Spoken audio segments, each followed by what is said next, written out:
But before that I start, because my talk will be on contemporary events, the 80th commemoration anniversary of the date of the rescue of the Jews in Bulgaria.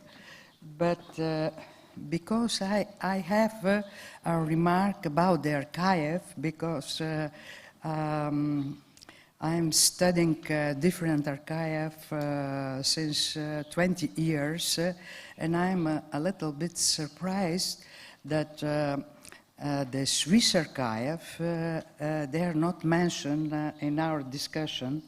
And the Swiss archive, I was ambassador to Swiss, and later I did a research in Swiss about the archives concerning Bulgarian, and especially the situation of Bulgarian Jews, and why those archives, they are so important, because during the war, the Switzerland represented the Great Britain and the United States. Why? Because Bulgaria, the Kingdom of Bulgaria, cut the diplomatic relation and declared war to Great Britain and to United States. And in this time, who was a very important time in the fate of the Bulgarian Jews, that's the Switzerland who represented the interest of the Great Britain and of United States, and all how can I say, all diplomatic demarches to save Jews in those times. My advice is for the institution in Israel, like Yad Vashem on the university, to make a research in this archive, because the story is very coherent story for the fate of the Jews and for the role the different persons, like the king, like the members of the government, and like the church, and etc., etc.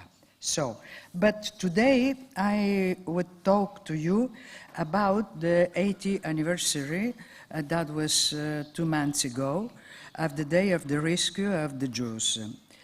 The 80th anniversary of the dramatic events for the Jews of the Kingdom of Bulgaria in March-April 1943 was somewhat unique. Never was such a contradictory, controversial thesis of this historical period presented and at the same time defended as the official position of the Bulgarian authorities.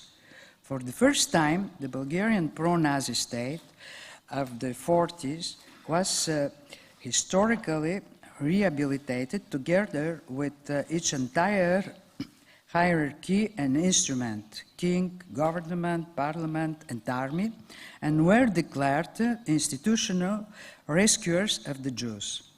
This was done in an official way with the participation and through the personal statements of President Radev, the Prime Minister, and the entire state apparatus.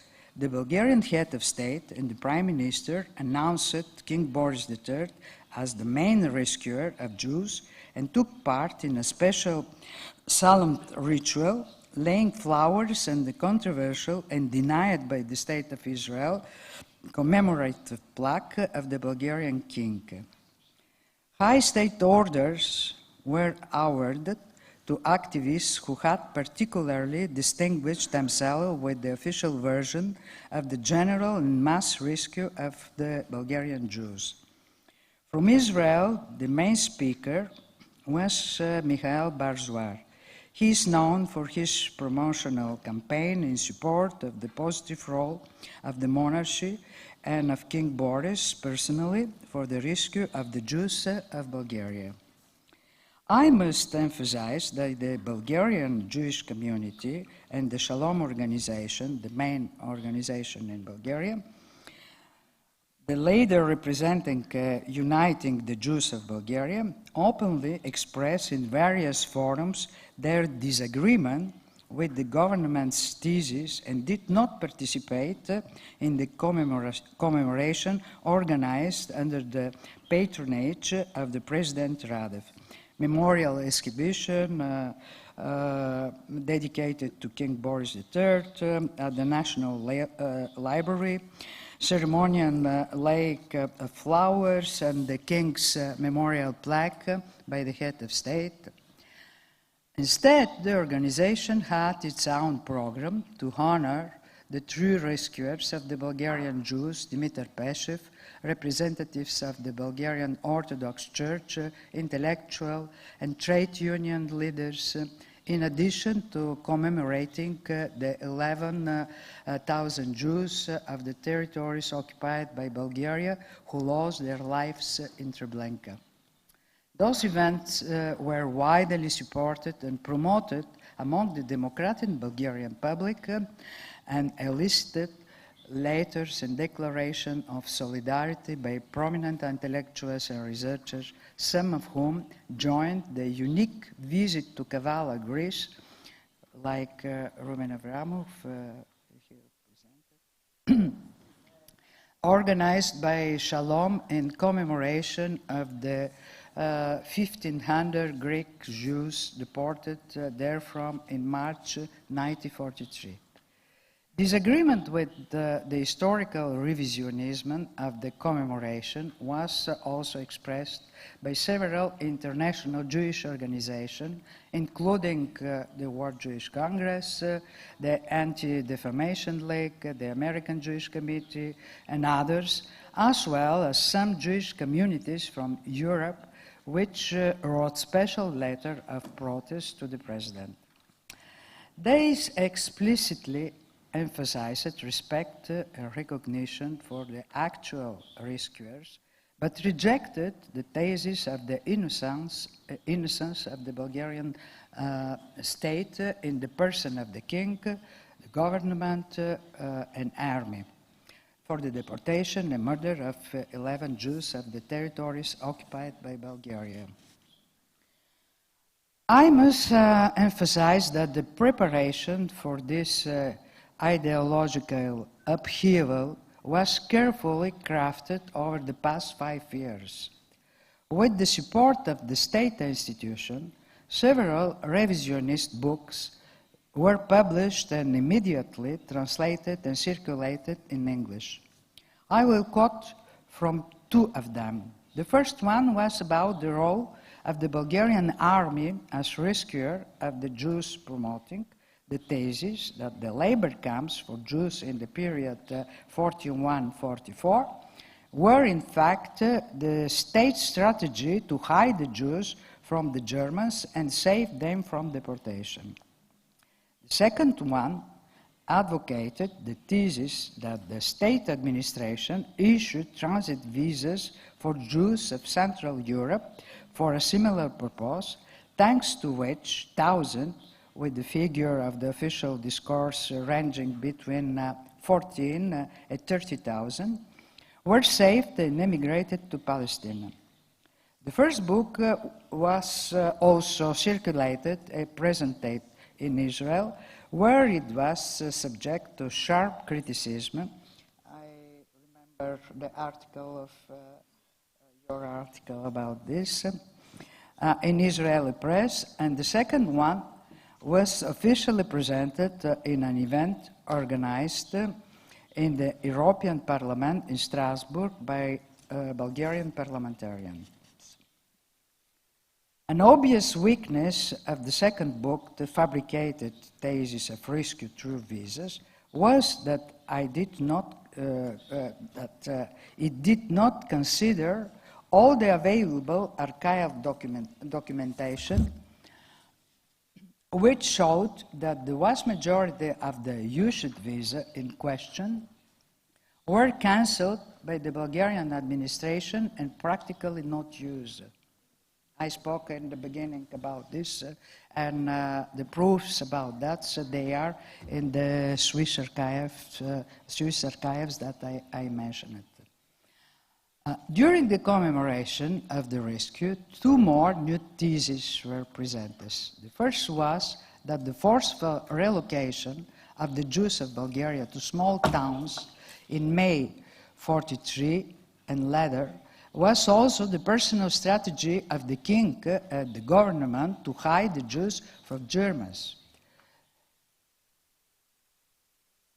But that is not possible because in this time in Bulgaria they weren't any Germans.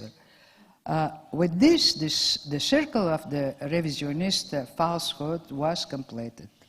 In this regard, I would like to make a brief overview of how the topic of the commemoration of the rescue of the Jews has developed and the place of the revisionist thesis in it.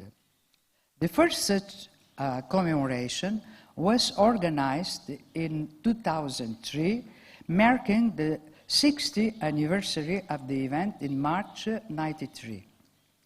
The then Prime Minister, after winning the election, was the son of the King Boris III, Simeon Saxe-Coburg-Gotha. He did not hide his great intolerance for the subject of his father's responsibility for signing the law for the protection of the nation, as well as for the deportation of 11,000 Jews from the territories occupied by the Kingdom of Bulgaria. Moreover, two arbitrarily placed memorial plaques of King Boris and Queen Giovanna were removed in Israel in 2002, which again raised the debate about the king's responsibility. The 60th anniversary was a relatively modest commemorations initiated by the Jewish organization, which included laying of flowers on the monument of Dmitry Peshev in Kustendil, and the official representation included the chief of the Memorial Initiative Committee, Ginu Ganev, and former President of the Parliament, and the participation of Georgy Petkanov, Minister of Interior in the government of Simeon Saxe-Coburg-Gotha. The Jewish communities in Plovdiv, Burgas, Varna, and Sofia took part with their own local initiatives.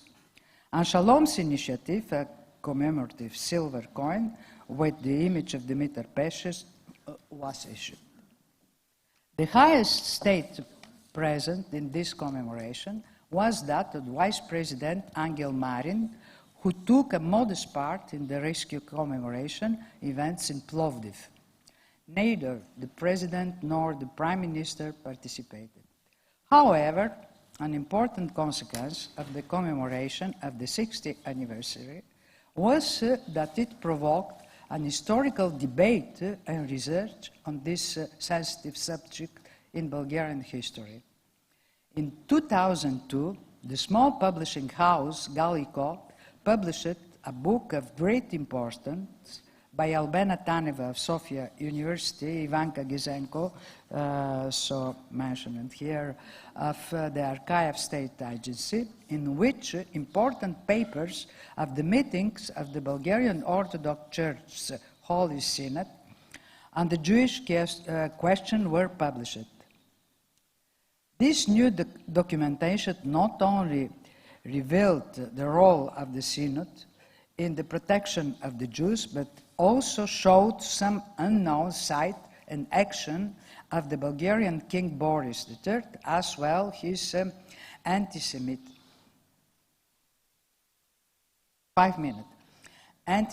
statesman and action. The decade leading up to the 70th anniversary was marked by further progress in research, including by foreign researchers interested in the subject.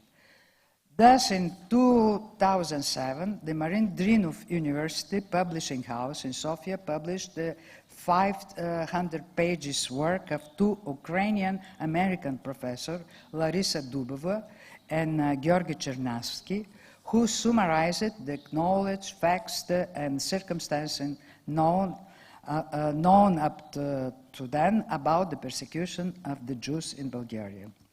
During this period, many separate publications appeared, including in the popular press, in the Jewish newspaper, etc. In this period appeared also the research of Nikolai Petrov and Varban Todorov about Chamber 7 of the People's Court. Also, I think the research of Stephen Sage on the same subject. I wrote also a book and the very important book by Rumen Avramov and Nadia Danova, documents on the deportation of Jews from Macedonia, Thrace, and Pirot. The 70th anniversary was already elevated to the status of an official commemoration. For the first time, the Prime Minister, Boyko Borisov, take a part with a statement, but his head of OSIF, Rumiana Bachvarova, he is actual ambassador to Israel. And she said the government condemns the anti-Semitic policy of its predecessor and every manifestation of violence against human rights and freedom that occurred 70 years ago. As can be seen, the circle of the saviors in this time liked both King Boris and pro-Nazi government. But for the first time, as part of the 70th anniversary, the Bulgarian parliament adopted an official declaration and it paid tribute to the 43 deputies who signed the Dimitar Peshev letter, referring to the pro-Nazi policy, and for the first time mentioned the name of King Boris. The text read, "We deeply grieve for every single deported Jews of the territories occupied by Hitler," with which the Bulgarian parliament de facto excluded the deported 11,000 since they were in territories occupied by Bulgaria. The declaration provoked a sharp protest letter to the Bulgarian parliament on behalf of the Holocaust Memorial Museum in Washington, signed by Elie Wiesel, Martin Schulz, Rabbi Andrew Baker, Abraham Foxman, and others. It can be said that with the 70th anniversary, the spirit of the revisionism was released till now into the public space. Because of lack of time, I want just to conclude such a drastic change in the position of a respected by the respected historians who changed of mind in this time, that proves that the revisionism took a very important part in the celebrating the commemoration of the 80th anniversary. Such processes are alarming both inside and outside of Bulgaria, and it is high time that the democratic community is informed and becomes